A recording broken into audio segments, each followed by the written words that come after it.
C'est sans grande aménité que Bertrand Buffon évoque certaines actrices du Festival de Cannes.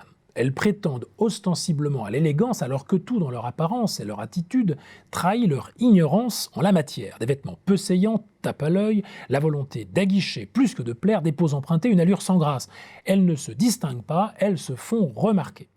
Cette analyse est tirée d'un essai Vulgarité et modernité dans lequel il tente de nous sensibiliser à l'extension continue des territoires du mauvais goût et de la médiocrité générale dans les sphères politiques, économiques et donc aussi artistiques. L'un des problèmes avec la vulgarité, c'est qu'elle recouvre deux sens bien distincts. Certes, elle est synonyme d'inconvenance ou de grossièreté, comme on voudra, qui atteint d'autant plus les praticiens qui croient y échapper. La vulgarité n'est jamais aussi patente en effet que lorsqu'elle s'ignore et que lorsque celui qui ignore sa propre vulgarité se contente d'être tel qu'il est. Alors on frôle l'impudeur, l'étalement de soi, la livraison de son âme, de son corps, de son intimité sans réserve, avec une complaisance déconcertante et gênante, pour utiliser une description suggérée dans le livre. C'est là tout le problème bien connu du bourgeois gentilhomme.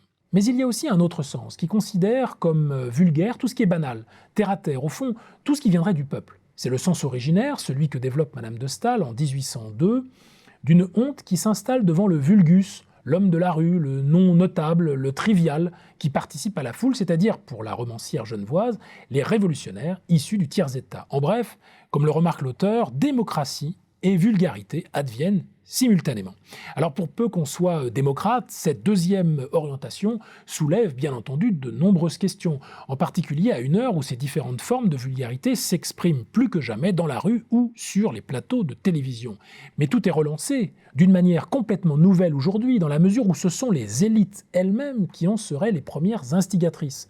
Buffon, par une série d'exemples d'hommes politiques, élus pourtant qui ne se distinguent ni par leur raffinement ni par leur culture générale, met en évidence en effet que la vulgarité n'est plus l'apanage des sans grades, comme au XVIIIe siècle, ou des bourgeois, comme au XIXe siècle, mais s'est installée au plus haut niveau de bien des États, avec tout un nuancier, car la vulgarité peut être à la fois intellectuelle ou factuelle, fade ou ostensible, débonnaire ou batailleuse, la pire.